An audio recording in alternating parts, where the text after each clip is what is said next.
ಎಲ್ಲರಿಗೂ ನಮಸ್ಕಾರ. ಇವತ್ತಿನ ಈ ವಿಡಿಯೋದಲ್ಲಿ ಒಂದು ಮುಖ್ಯವಾದ ಒಂದು ಔಷಧದ ಬಗ್ಗೆ ಒಂದು ಮಾಹಿತಿಯನ್ನು ತಿಳಿದುಕೊಳ್ಳೋಣ. ಅದು ಯಾವ ಒಂದು ಮೆಡಿಸಿನ್ ಅಂತಂದ್ರೆ ಡೊಪಾಸ್ಟಿನ್ ಅನ್ನುವಂಥ ಒಂದು ಟ್ಯಾಬ್ಲೆಟಿನ ಬಗ್ಗೆ.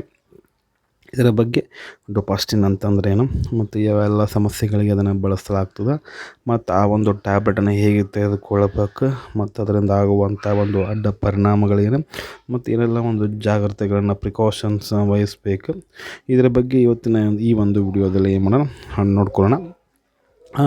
ಮೊದಲಿಗೆ ಈ ಒಂದು ಡೊಪಾಸ್ಟಿನ್ ಅನ್ನುವಂಥ ಟ್ಯಾಬ್ಲೆಟನ್ನು ತಯಾರು ಮಾಡಿರ್ತಕ್ಕಂಥ ಒಂದು ಕಂಪ್ನಿ ಬಂದುಬಿಟ್ಟು ಅಬುಡ್ ಅನ್ನುವಂಥ ಕಂಪ್ನಿ ಈ ಒಂದು ಟ್ಯಾಬ್ಲೆಟನ್ನು ತಯಾರು ಮಾಡ್ತು. ಅದರ ಜೊತೆಗೆ ಈ ಒಂದು ಪ್ಯಾಕೇಜಿಂಗ್ ಮತ್ತು ಸ್ಟಿಪ್ ಲೆಕ್ಕವನ್ನು ನೋಡಿದ್ರೆ ಪ್ಯಾಕೇಜಿಂಗ್ ಬಂದುಬಿಟ್ಟು ನಿಮಗೆ ಒಂದು ಸ್ಟ್ರಿಪ್ಪಲ್ಲಿ 10 ಟ್ಯಾಬ್ಲೆಟ್ ಸಿಗ್ತವೆ. 10 ಟ್ಯಾಬ್ಲೆಟಿಗೆ MRP ನೋಡೋದಾದ್ರೆ MRP ಬಂದುಬಿಟ್ಟು ₹900 ಆಗುತ್ತೆ. ಇದು ವೇರಿಯೇಷನ್ ಆಗಿರ್ತದೆ MRP. ಮತ್ತು ಇದರಲ್ಲಿರುವಂತಹ ಒಂದು ಮಾಲಿಕ್ಯೂಲ್ ನೇಮ್ ಅಥವಾ ಕಂಟೆಂಟ್ ನೇಮನ್ನು ನೋಡೋದಾದ್ರೆ ಅಂದರೆ ಇದರಲ್ಲಿ ಡೈಡ್ರೋಜೆಸ್ಟಿರೋನ್ ಅನ್ನುವಂಥ ಒಂದು ಮಾಲಿಕ್ಯೂಲ್ ನೇಮ್ ಕಂಟೆಂಟ್ ನೇಮ್ ಇರುತ್ತೆ. ಇದ್ರ ಎಷ್ಟು ಪ್ರಮಾಣ ಅಂತಂದ್ರೆ ಒಂದು 10 mg ಈ ಒಂದು ಡೈಡ್ರೋಜೆಸ್ಟಿರೋನ್ ಅಂತ ಇರುತ್ತೆ.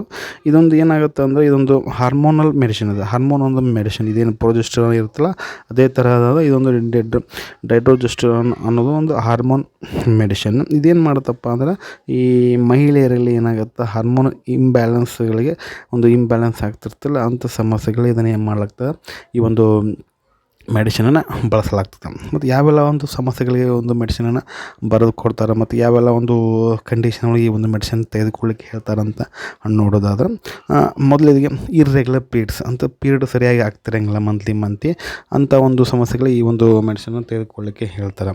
ಅದೇ ರೀತಿ ಈ ಒಂದು PCOD ಸಮಸ್ಯೆ PCOS ಸಮಸ್ಯೆಗಳು ಸಹ ಏನು ಮಾಡ್ತಾರೆ ಇದನ್ನು ಬರೆದು ಕೊಡ್ತಾರೆ. ಅದ್ರ ಜೊತೆಗೆ ಗರ್ಭಧಾರಣೆ ಅಂತಂದರೆ ಈ ಪ್ರೆಗ್ನೆಂಟ್ ಆಗ್ತಿರ್ತಾರಲ್ಲ ಪ್ಲ್ಯಾನಿಂಗ್ ಮಾಡ್ತಿರ್ತಾರಲ್ಲ ಅವ್ರಿಗೂ ಸಹ ಏನು ಮಾಡ್ತಾರೆ ಈ ಒಂದು ಮೆಡಿಸಿನನ್ನು ಏನು ಮಾಡ್ತಾರೆ ತೆಗೆದುಕೊಳ್ಳಿಕ್ಕೆ ಹೇಳ್ತಾರೆ. ಇನ್ನೊಂದು ಹಾರ್ಮೋನಲ್ ಇಂಬ್ಯಾಲೆನ್ಸಿಗೂ ಸಹ ಏನು ಮಾಡ್ತಾರೆ ಈ ಮೆಡಿಸಿನ್ ತೆಗೆದುಕೊಳ್ಳಿಕ್ಕೆ ಹೇಳ್ತಾರೆ. ಮತ್ತು ಇನ್ನು ಕೆಲವೊಂದು ಟೈಮ್ ಏನಾಗುತ್ತೆ ಅಂತಂದರೆ ಈ ಗರ್ಭಪಾತ ಆಗ್ತಿರ್ತದೆ ಅಂಥ ಸಂದರ್ಭದಲ್ಲೂ ಸಹ ಈ ಒಂದು ಗರ್ಭಪಾತ ಆಗದಂಗೆ ನೋಡ್ಕೊತೈತೆ ಈ ಒಂದು ಮೆಡಿಸಿನ್ ತೆಗೆದುಕೊಂಡ್ರೆ. ಮತ್ತು ಈ ಒಂದು ಮೆಡಿಸಿನ್ನ ನಾನು ಹೇಗೆ ತೆಗೆದುಕೊಳ್ಬೇಕಂತ ನೋಡಿದ್ರೆ ಈ ಮೆಡಿಸಿನನ್ನು ಏನು ಮಾಡಬೇಕಂದ್ರೆ ವೈದ್ಯರ ಸಲಹೆಯಂತೆ ಈ ಒಂದು ಮೆಡಿಸಿನನ್ನು ತೆಗೆದುಕೊಳ್ಬೇಕಾಗತ್ತೆ. ಸಾಮಾನ್ಯವಾಗಿ ನೋಡೋದಾದ್ರೆ ದಿನಕ್ಕೆ 1 ಅಥವಾ 2 ಬಾರಿ ಇದನ್ನು ಮೆಡಿಸಿನನ್ನು ತೆಗೆದುಕೊಳ್ಳಿಕ್ಕೆ ಹೇಳ್ತಾರೆ. ಮತ್ತು ಊಟದ ನಂತರ ಈ ಒಂದು ಔಷಧಿಯನ್ನು ತೆಗೆದುಕೊಳ್ಳೋದು ಉತ್ತಮ ಅಂತ ಹೇಳ್ತೇನೆ. ಮತ್ತು ಈ ಒಂದು ನೀವೇ ಸ್ವಲ್ಪ ಡಿಸಿಷನ್ ಮಾಡಿಕೊಂಡು ಈ ಒಂದು ಮೆಡಿಸಿನ್ ತೆಗೆದುಕೊಳ್ಳೋ ಹಾಗಿಲ್ಲ. ಮತ್ತು ಈ ಒಂದು ಮೆಡಿಸಿನನ್ನು ಒಂದು ಸೈಡ್ ಎಫೆಕ್ಟ್ ತೆಗೆದುಕೊಂಡಾಗ ಏನೆಲ್ಲ ಒಂದು ಸೈಡ್ ಎಫೆಕ್ಟ್ ಅಂತ ನೋಡಿದ್ರೆ ಕೆಲವರಿಗೆ ಈ ಒಂದು ಸಮಸ್ಯೆಗಳು ಕಾಣಿಸ್ಬೋದು, ಇನ್ನು ಕೆಲವರಿಗೆ ಕಾಣಿಸದೇ ಇರ್ಬೋದು. ಅಂತಂದರೆ ತಲೆನೋವು ಆಗ್ತಿರ್ಬೋದು, ವಾಂತಿ ಮಲಬದ್ಧತೆ ತೂಕ ಹೆಚ್ಚಾಗೋದು ಮತ್ತು ಪೇನು ಇವೆಲ್ಲ ಸಮಸ್ಯೆಗಳು ಕಂಡು ಬಂದರೆ ಏನು ಮಾಡೋದಂದರೆ ನೀವು ತಕ್ಷಣ ಏನು ಮಾಡಿರಪ್ಪ ಅಂದ್ರೆ ಡಾಕ್ಟ್ರನ್ನ ಕನ್ಸಲ್ಟನ್ನು ಮಾಡಬೇಕಾಗತ್ತೆ.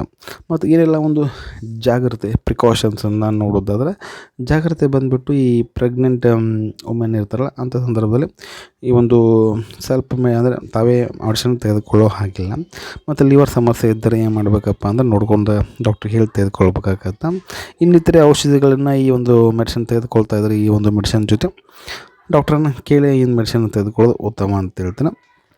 ಒಟ್ಟಾರೆ ಈ ಒಂದು ಸಾರಾಂಶ ಈ ಒಂದು ಮೆಡಿಸಿನ್ ಬಗ್ಗೆ ಹೇಳೋದಾದರೆ ಇದು ಒಂದು ಹೆಣ್ಮಕ್ಕಳಲ್ಲಿ ಒಂದು ಹಾರ್ಮೋನ್ ಸಮಸ್ಯೆಗಳಿಗೆ ಒಂದು ಬೆಸ್ಟ್ ಮೆಡಿಸಿನ್ ಅಂತ ಹೇಳ್ತೀನಿ. ಯಾವಾಗಲೂ ಏನು ಮಾಡ್ಬೇಕಂದ್ರೆ ಈ ಒಂದು ಮೆಡಿಸಿನ್ ತೆಗೆದುಕೊಳ್ಳುವಾಗ ಡಾಕ್ಟರ್ ಸಲಹೆ ಇಂಪಾರ್ಟೆಂಟ್ ಆಗುತ್ತೆ. ಇದಾಗಿತ್ತು ಸ್ನೇಹಿತರೆ ಈ ಒಂದು ವಿಡಿಯೋ ನಿಮಗೆ ಯೂಸ್ಫುಲ್ ಆಗಿತ್ತು ಅಂದರೆ ಲೈಕ್ ಮಾಡಿರಿ, ಶೇರ್ ಮಾಡಿರಿ. ಮತ್ತೊಂದು ಈ ರೀತಿ ವಿಡಿಯೋಗಳಾಗಿ ನಮ್ಮ ಒಂದು ಯೂಟ್ಯೂಬ್ ಚಾನಲ್ ಸಬ್ಸ್ಕ್ರೈಬ್ ಮಾಡಿರಿ ಅಂತ ಹೇಳ್ತಾ ಮತ್ತೊಂದರಲ್ಲಿ ಮತ್ತೆ ಸಿಗ್ತೀನಿ. ಅಲ್ಲಿವರೆಗೂ ಬೈ. Thanks for watching. ಆರೋಗ್ಯ ನಮ್ಮ ಕೈಯಲ್ಲಿ.